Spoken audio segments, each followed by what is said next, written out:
are these eyebrows even remotely close in shape and where they're placed on my face? No. And we're back. So it's time for part 2 of my Disneyland Halloween look preparation videos. Last time I walked you through just like what I like to do in the park when it comes for looks. This week I've decided that I'm running out of time. I just need to make some decisions and get started. So I've decided to present female in the park, and with that I have maybe 2 full looks to create. I could do easily 1.5 and make it work. I went through my pattern stash and have picked out a couple things that might work for what I want to do. I know that we're getting into fall. In Phoenix, Arizona, it's hot. California is going to be a little bit different. So I'm planning for a day look for warm Weather, and then an evening look that I can put a little something on to warm me up if it's chilly. All of this will be like sewn into a Disney Halloween theme, of course, but I'm running low on time, so I have to get started. I have a huge pattern stash. Whenever Joanne has them on sale, I buy them, especially the vintage ones by Simplicity. They're my personal favorite. I have a few of the Butterick ones that are vintage reproduction. Those, the sizing is not as accurate. I can buy and make a Simplicity in my exact size and it will fit perfectly. And I can do a little bit of altering to make it even better, but Butterick I have to like fully size up and hope for the best. So I try not to sew with theirs as often. I'm pretty loyal to Simplicity to an extent, but you'll see later, not completely. So I have these patterns already. I purchased them in the past and I just keep a box and go through them, and then I keep a binder of ones that I've cut into to keep everything together. I'll walk you through my like pattern storage in a future video. So look out for that because I've talked about it on Instagram and people were into it. So I'll make a whole video here on how I do my pattern storage.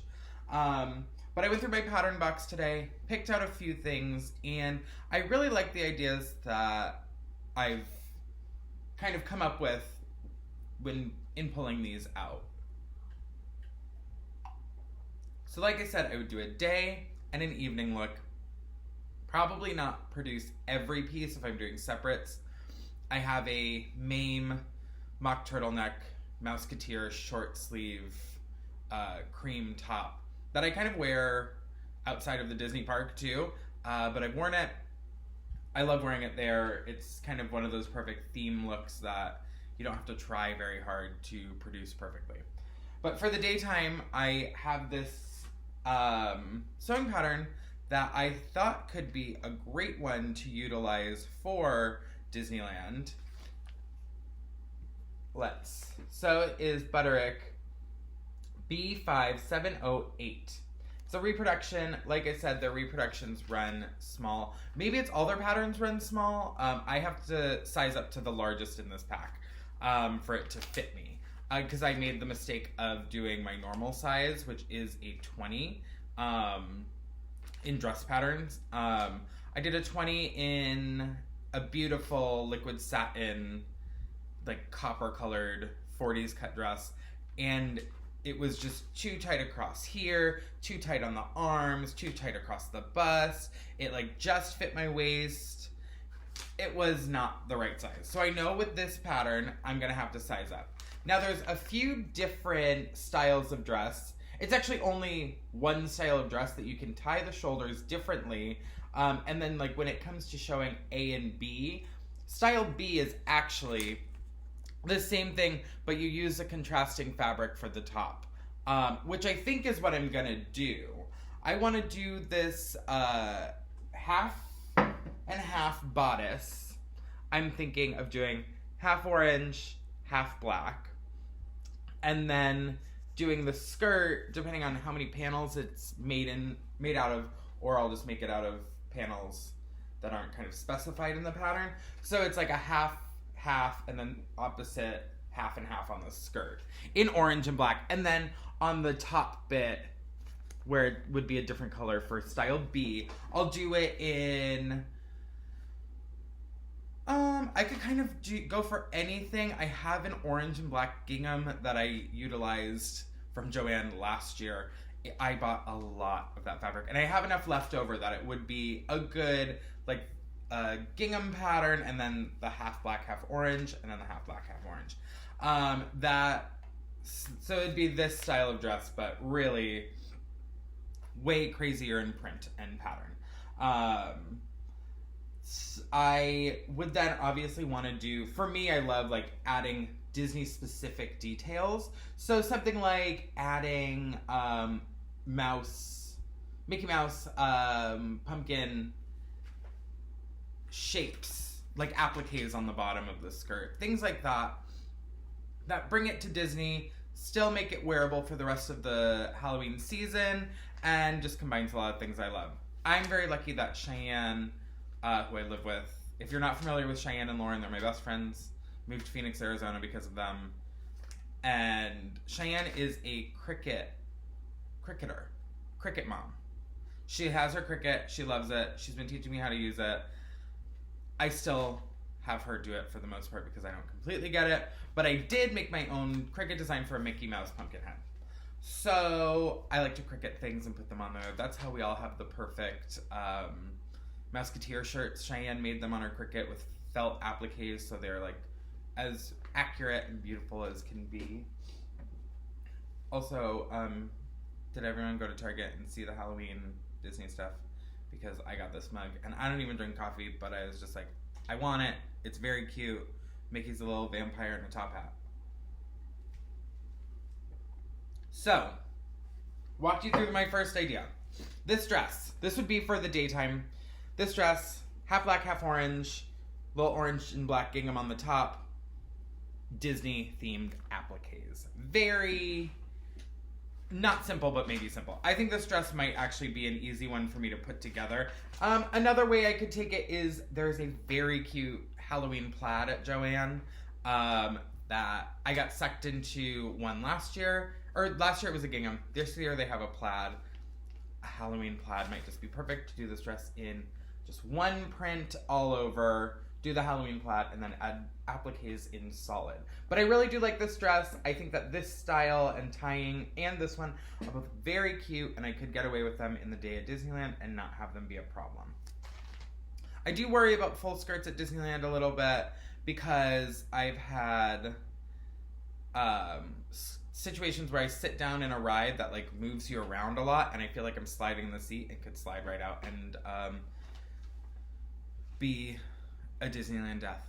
I really felt like that in Thunder Mountain one time. My skirt just felt way too slippery, and I felt like I was just gonna slide right out. But that didn't stop me when it comes for evening looks, picking out a pattern with a full skirt also. So one of my ideas is this skirt and top set. Actually, the pattern comes with the skirt, top, and bolero. I would do a matching bolero and skirt. I have a bunch of blouses that I could wear with it. Or my Mickey Mouse top. My Mouseketeer top. So this pattern is Simplicity 8462. Little skirt, little bolero, little blouse. The blouse buttons down the back. I have way too many patterns for blouses that button down the back. So there's a potential for this one, but like I said, full skirts worry me a little bit in the park, but this jacket has full length or 3/4 sleeves, which sounds nice, but I don't think it's going to be cold enough that I'll need that anyways. So my other pattern idea is Simplicity 8507. I actually bought this pattern for the first time at Disneyland during Dapper Day at the marketplace when Simplicity was there as a vendor. I think that's only happened that one year, but they had their patterns on super sale, and there were the new ones, and this pattern I fell in love with. I love the idea of the pencil skirt and the shawl. The pencil skirt, like I kind of consistently always want to wear pencil skirts. I just like how they look on me more. So circle skirt, sometimes I just look rounder versus curvier. But I think this is a great idea because I can make the little shawl piece and then I don't have to like wear it if I don't want to, or if it's like I put it on and we get to the park and it's too hot, put it in a locker and then grab it when if I get cold. So I love this idea. I have some just like nice wools that I bought at Goodwill. Actually, I always look in the material section at Goodwill. I have some wools that can make a nice wool set. As I talked about with the dress pattern, there's a Halloween colorway plaid that Joanne is selling. I really like that. So there's a potential I could do this skirt set out of that instead and do the solids on the other one. But right now, these are the patterns I'm thinking. I'm happy I have gotten myself to a place where I know what I'm doing.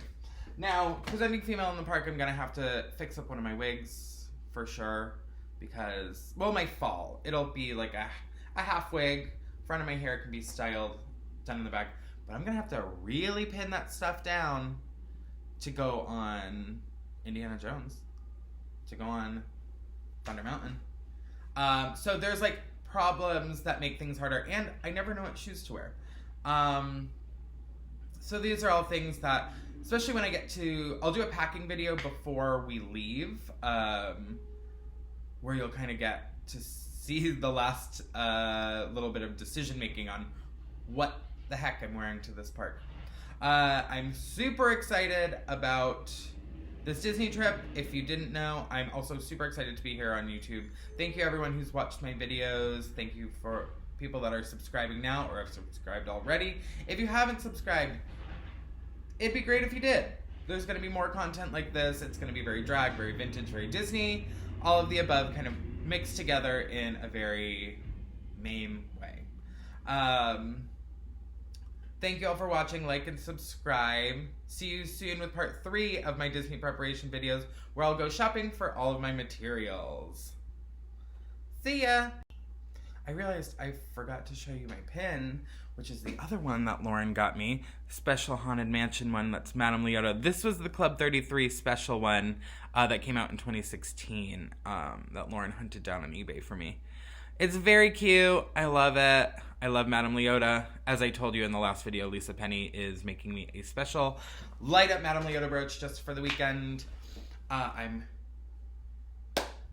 very excited. I'm getting a little worried though.